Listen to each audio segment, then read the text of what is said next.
Assalamualaikum warahmatullahi wabarakatuh. Mitra-mitra sadayana penak deui sareng Kang Arit dina acara dongeng Sunda. Ieu dongeng Sunda nu nyanak judul anak titipan siluman seri ke-51. Mitra-mitra sadayana puntennya Kang Arit kirang raraos badan ieu teh. Nanging sok sanos kitu urang keur nikeurkeun we nya. Kamari teh dina seri ke-50 nyaeta nuju nyarioskeun si mata care anu nuju tarung sareng si bahar hideung. Kumaha ye terasa nalakona supados teh nyangkolong ting kana waktu sumangga ieu acara dongeng Sunda urang kawitan bae. Dar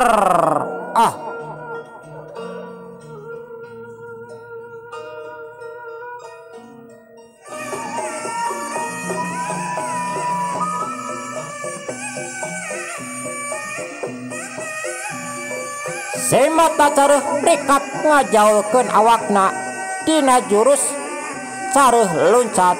Bari kituna teh ramoleuna rek ngarawel beuheung si bahar hideung. Tapi ngan sakilat eta ramo-ramo leungeun si mata careuh ditewak terus dibesot ka handap. Tapi si mata careuh ge geus merhitungkeun naon anu bakal kajadian. Pas leungeunna ditarik ngan sakilat suku si mata careuh ngajejek kana sirah si bahar hideung. Euk geduk kuak si bahar hideung ngakoak. Kituna teh posisi kuda-kudana jadi pasengsol.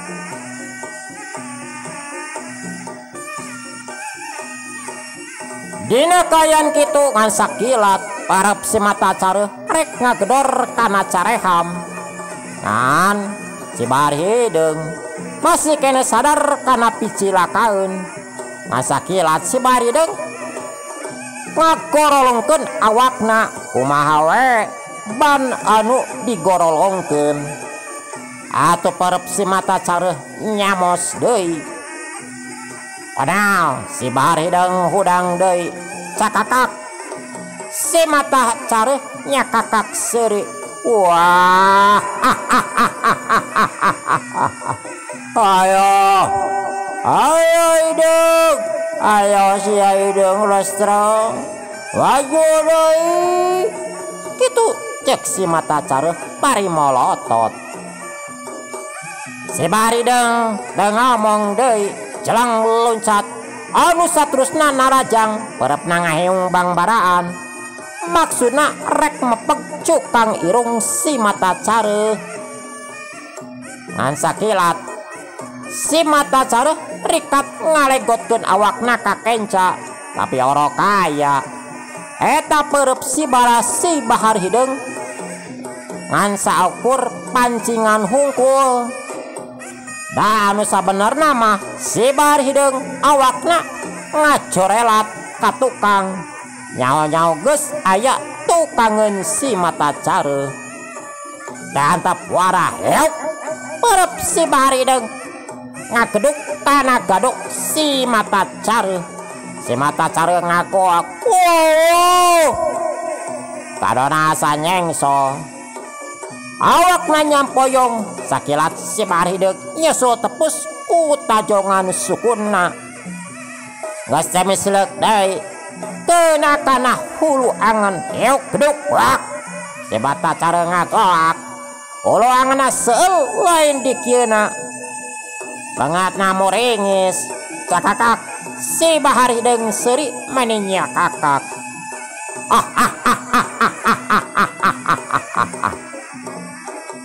Kitu cek si bahar bari seuri nyakakak ningali si mata careuh anu sasampoyongan. Jarik jeug awak si mata careuh jajarik jegan. Jelang si bahar hideung narajang deui. Maksudna mah rek ngamangpaatkeun kayaan harita si mata careuh anu keur ripuh. Tapi Si mata cara ge lain jawara atah-atah. Si mata cara lain jawara kamari sore. Sakilat si mata cara ngalabuhkeun awakna dina jurus careuh nyusuk. Yeuk plos. Serangan si Barideng ngagaplos tolojong. Awak si Barideng nolonjong. Si mata careuh gancang masang kuda-kudana. Juralit. Si Barideng awakna juralitan selek sukuna nincak tanu. Kesang geus masihan awak si Barideng kitu deui. Si mata gajah ge si mata careuh oge sarua awakna geus cibreg ku kesang. Sarepet si mata careuh mesat pedogna atau ninggali musuhna mesat badog. Si Barideng ge tetalangke gancang ngalugas bedogna. Jelang si mata careuh loncat. Bedogna anu ngagurilap ngahiung bangbaran rek nigas tak si Bahar Hideung. Si Barideng rikat ngagiwar bari kitu na teh bedog manehna rek ngababad suku si mata careuh. Si mata careuh meninggal nyap. Ikat si mata careuh loncat ka luhur. Bari kitu na teh ngahambatkeun bedogna anu diarah tonggong si Bahar Hideung. Si Barideng gancang malikeun awakna bari kitu na teh nakis ku bedogna. Euk pelentrang sora bedog diadu meninga pureuy nyai. Anu saterusna bedog si Bahar Hideung ulawit rek ngagorok beteung si mata careuh. Sakilat eta bedog si Bahar. Si Barideng ditakis ku bedog si mata careuh. Euk belentrang dua bedog diadu deui. Anu saterusna duanana malundur. Bari banget si mata careuh berem kitu deui banget si Bahar Hideung keuneup tandana nafsu. Jelang si mata careuh loncat deui bedogna nyewuk rek ngarah kana tikoro si Bahar Hideung. Si Barideng ngagilekeun awakna kitu na teh bari ngahembatkeun bedogna arek mapas beungeut si mata careuh. Tapi si mata careuh rikat ngalegotkeun awakna bari kituna mapag bedog si Bahar Hideung. Euk belentrang sora bedog diadu deui. Tarung si mata careuh jeung si Bahar Hideung estuning lila oge. Duanana pada gesit, duanana pada kuat. Harita bedog si Bahar Hideung ngasleng sabab pigeuleung na beunang ditajong ku si mata careuh. Kitu deui bedog si Bahar Hideung sarua ngasleng pigeulang leungeunna diketig ku si mata careuh. Si mata careuh mundur ka tukang kitu deui si Bahar Hideung. Anu saterusna si mata careuh masang kuda-kudana terus ngawatek ajianana. Ajian anu jadi andalan salila ieu andalan manehanana.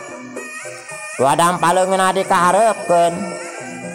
Keur kitu kaluar cahaya hideung tina panon si mata careuh. Eta cahaya ngandung racun jeung sabae anu kakeunaan ku kakuatan si mata careuh geus moal bisa salamet. Oto si Bahar Hideung pas nempo musuhna geus ngagunakeun ajianana, kajang si Bahar Hideung ge ngawatek ajianana. Anu saterusna leungeun kato dikahareupeun hareupeun dada rakatak sora tulang disada. Beres ngawatek ajianana eta tina geulang baharna kaluar cahaya. Hiji cahaya koneng eta cahaya puner kumaha we geulang. Yang cing saha musuhna anu kakeunaan ku ajian bisa perlaya. Heuk, dua kekuatan bantrok, dua cahaya diadu. Si mata caruh terus ngadorongkeun leungeunna. Kitu dae si Bahar Hideung oge sarua ngadorongkeun leungeunna. Esang geus cibreg masihan awak si mata caruh jeung si Bahar Hideung. Ngan di dieu katingali kekuatan tanaga jero si mata caruh leuwih rohaka, leuwih unggul. Sabab katingali cahaya anu kaluar tina panon si mata caruh terus ngadorong cahaya anu kaluar tina gelang si Bahar Hideung. Suku si Bahar Hideung geus mimiti nyeblok kana taneuh. Tina sela-sela bibir si Bahar Hideung kaluar getih kental. Tandana manehna geus mimiti kadorong ku kekuatan anu dikaluarkeun ku si mata caruh. Anu saterusna si mata caruh ngadorongkeun dampaleungeunna ka hareup. Heuk, bledag. Aya sora anu ngabeledag. Bareng jeung eta awak si Bahar Hideung mental ka tukang bari tina bahamna. Mungsrat getih hirup. Awakna ngadak-ngadak geuneuh akibat kekuatan si mata caruh. Yang akibat racun anu keuna kana awak si Bahar Hideung. Awak si Bahar Hideung gogorentelan. Kitu nate bari gogoakan, bari gagerungan, leungeunna nyabak dada karasa panas jeung nyeksrek. Ningali musuhna geus namru, heuk, si mata caruh ngadorongkeun deui dampaleungeunna. Maksudna si mata caruh mah rek maregatkeun nyewa si Bahar Hideung. Cahaya tina panon si mata caruh anu ngandung racun ngablesat rek ngahanca awak si Bahar Hideung. Tapi pas eta cahaya rek keuna pisan kana awak si Bahar Hideung, aya nu ngolebat nyamber awak si Bahar Hideung. Anu saterusna eta awak si Bahar Hideung dibawa kabur ku hiji jirim. Atuh eta cahaya anu kaluar tina panon si mata caruh keuna kana taneuh. Eta taneuh jadi garing kumaha we. Garingna teh urut ngadurukan. Ulang si mata caruh ngahulang ningali musuhna aya anu mawa. Tapi cek pamikir si mata caruh ieu mangkluk moalila umurna sabab kakeunaan ku ajian manehanana.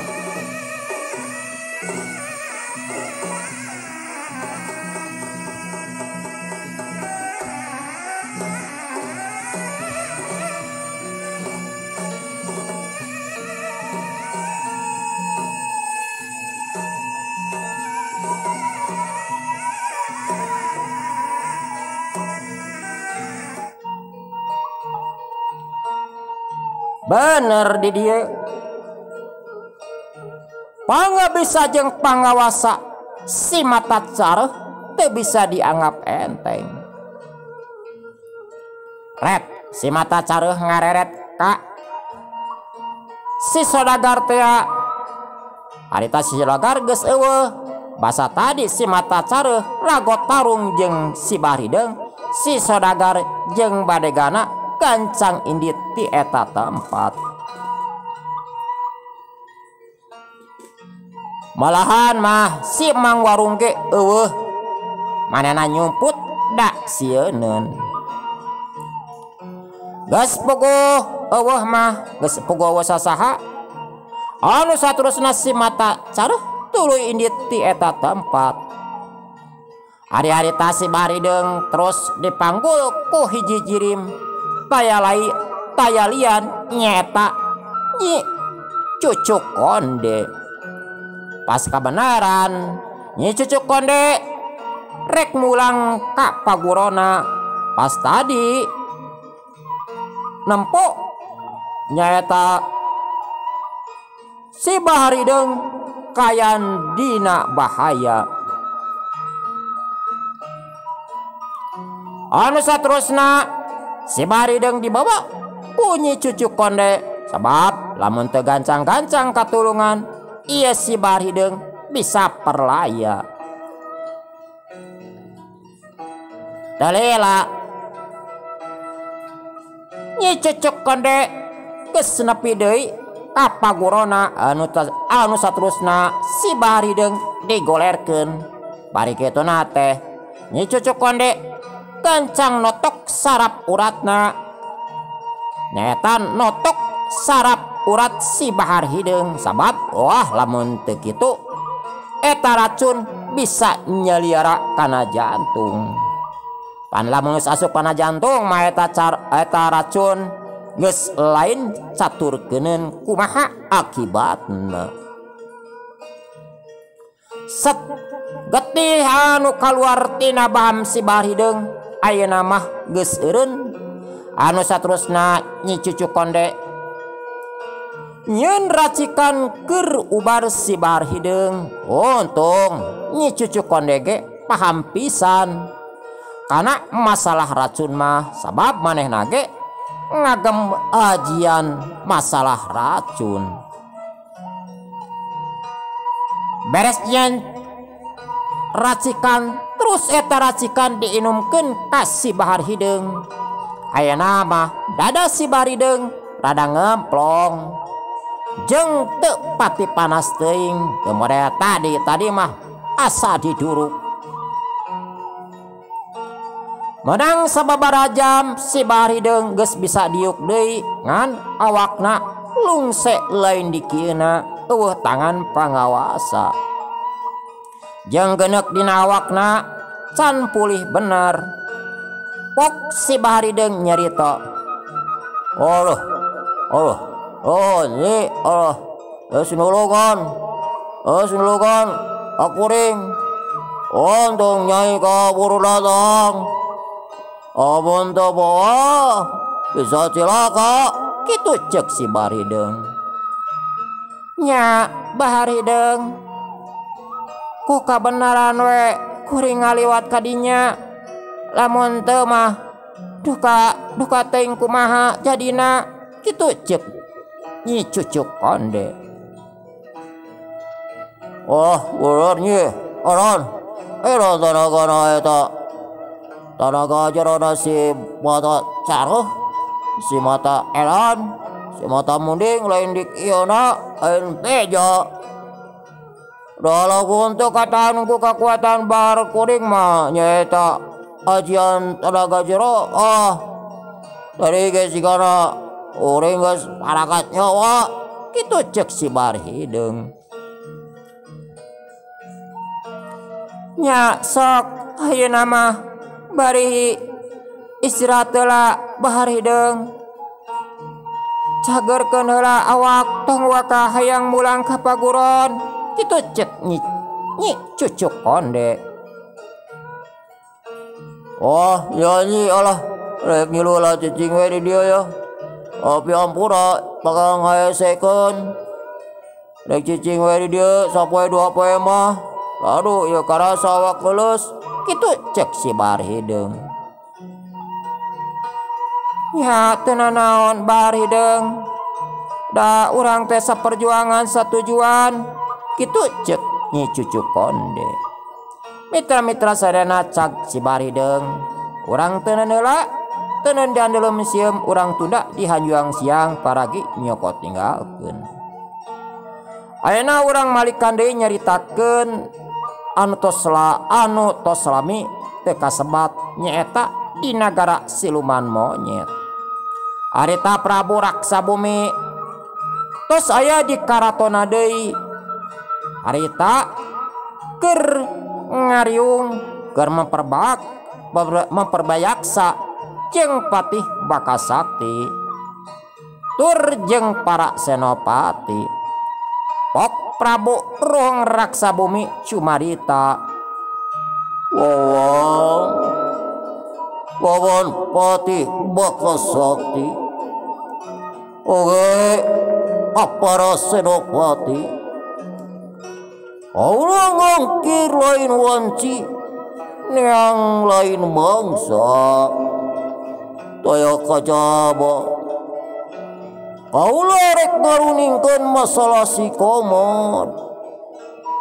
Jawab, gara-gara marena kaula rugi gede. Kaula rugi kacida pang nama manusia anu geus ditumbalkeun, geus dibawa, geus disalabatkeun ku si Wijana.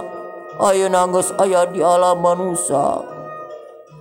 Nah, ayeuna maksud kaula, ayo urang cokot si Komod. Bari urang sakalian aut-aut, urang cokot deui hartana. Kitu Paman, kitu saur Prabu Ruhung Raksa Bumi. Pok Pati Bakasakti nyarita. Oh, unjuk sumangga Gusti Prabu. Badai raha ngiringan kaum kaula mah. Kitu cek Pati Bakasakti. Wah, Paman, tong diisuk pagetokeun hayo. Paman ayeuna siapkeun bala tentara. Urang turun ka alam manusia. Popak badia balad tong kagok. Yang kaula pisan Paman anu bakal mingpin eta pasukan. Kaula pisan anu bakal kaburak barik si Komod. Kitu saur Prabu Ruhung Raksa Bumi. Sandika Gusti Prabu, unjuk sumangga nun. Kitu nate Pati Bakasakti gancang marentah ka Senopati.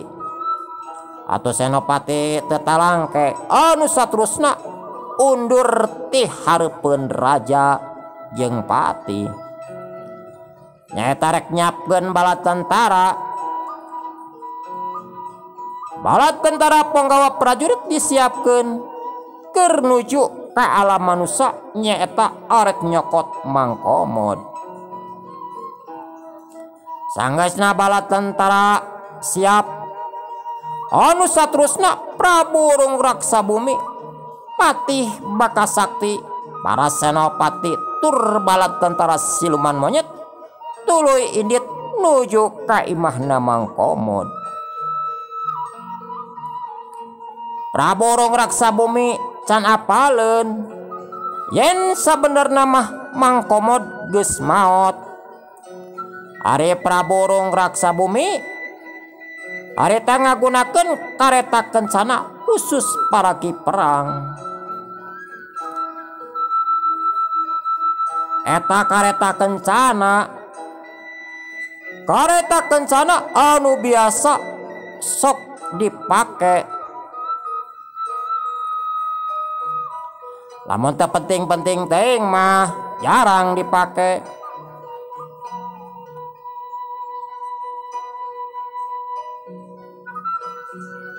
Raja siluman anu gagas sakti mandraguna, patih anu rohaka dina pangabisana, ayeuna mah manehna kakara nepikeun ka kateter nying hareupan ngaranna si Komod.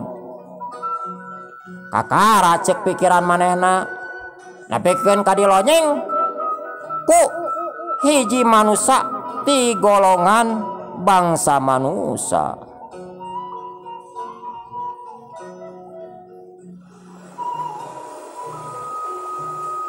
Dituturkeun ku sora angin anu ngagelebuk.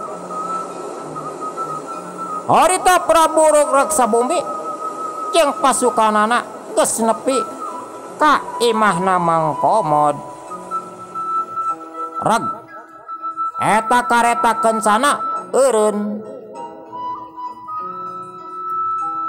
Kareta kencana eureun pas di luhureun imah Mang Komod.